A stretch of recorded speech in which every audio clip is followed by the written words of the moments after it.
What do your rotations look like? Do they look like this? I'm asking for help. Classic breadman.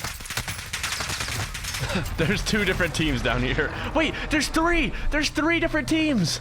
There's a team coming in. What? Well, I may have something that can help. We've come up with three different sections to tackle this subject: the zone, methods, and money. Let's talk about the zone. Being in the zone is one of those things that's super apparent and it's blatantly obvious, right? Well, for these people, it really isn't. So after those examples of people not being in the zone, what can we learn from that? When you pop an advanced UAV in the fourth circle or so, no one tends to be in the zone at all. People really tend to avoid the zone entirely. So one of the main things is making sure that you're getting in the zone and not rotating too late. Getting in early is the perfect method for rotation. Now, let's talk about the methods. We have four methods to choose from currently. We could run, we could take a car, we could use the transit system, or we could take a balloon. Let's talk about running. Running is one of the easiest ways to rotate. I'm sure when you got the game, you figured out how to rotate on foot pretty easily, as it's one of the main mechanics of the game. So make sure when you're rotating on foot that you do realize that it's one of the easiest ways to die when you're rotating. Taking some of these other options we're going to talk about soon, it's a little bit safer, but you do have to premeditate your rotations. So keep in mind that you're popping UAVs and advanced UAVs to make your rotations easier so that you know that things are clear before you actually get there. Okay, so let's talk about cars. Cars are also a very obvious way to rotate, as when you hop in a car, it makes it super easy to get from point A to point B because you're a little bit faster than you are when you're running. However, with cars, it's very vulnerable to explosions and stuff of that nature where bullets are just being rattled into the car and there's not much you could do because you're just sitting like a duck. Now, keep in mind, when you do rotate with cars, these are things that you want to do when you don't have much time to rotate, when the zone is pushing your back, or when people are coming up right behind you, you can take a car pretty easily. Trucks are also a very good way to rotate, and don't forget that you can actually stick trophies on top of a car to make it a little bit easier to make that rotation. So now, let's check out the transit system. What if you landed docks every game? You want to land docks this game, but the zone is closing around Capital, and you don't think that you can make the rotation from docks to Capital unscathed.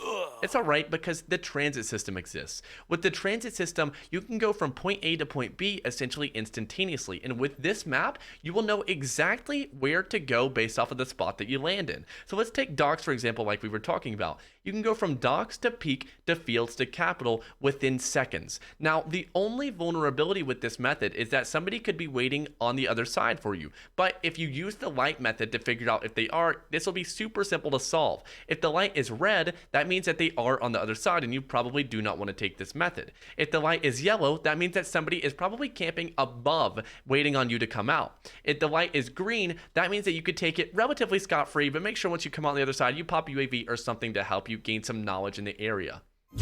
Now, let's talk about the balloons. And I do want to mention, for our purposes, the lines and the different colors that they show on the map don't really mean too much for us. Just focus on the red dots that each line points to. Those are the location of the balloons on the map. Now, with the balloons, it'll take you into the air so that you could launch yourself towards the next location you want to go to. This is a perfect way to rotate from point A to point B, but you do have a little bit of vulnerability in the air. So make sure when you do pull your chute, you do know that you aren't being watched, because it is really easy to shoot someone that is just pulling their chute and floating through the air. You can, however, just never pull your chute and go from point A to point B without pulling, and just hit the ground and, pull your chute before you hit the ground, of course, so that you don't break your legs. This is a massive way to rotate, and it's something that if you ever tune into a stream or watch any YouTube gameplay of a lot of Warzone, you'll see this being used all the time, because the balloons essentially fix the elevation issue on the map. You can get from point A to point B regardless of elevation. Very simple if you know where the balloons are. So this is something to definitely keep in mind when you're rotating.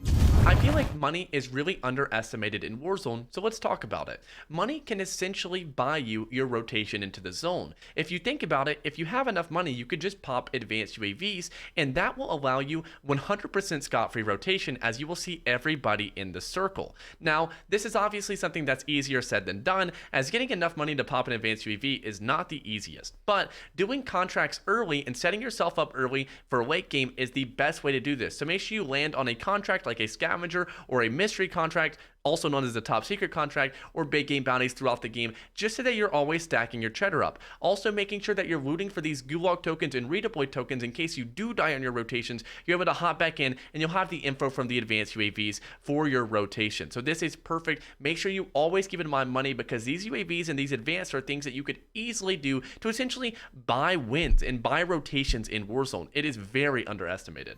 This marks the end of the video. I really do appreciate you for making it all the way to the end. If you did like the content today, make sure you drop a like and a comment. It really goes a long way, and I hope to see you in the next one. Peace.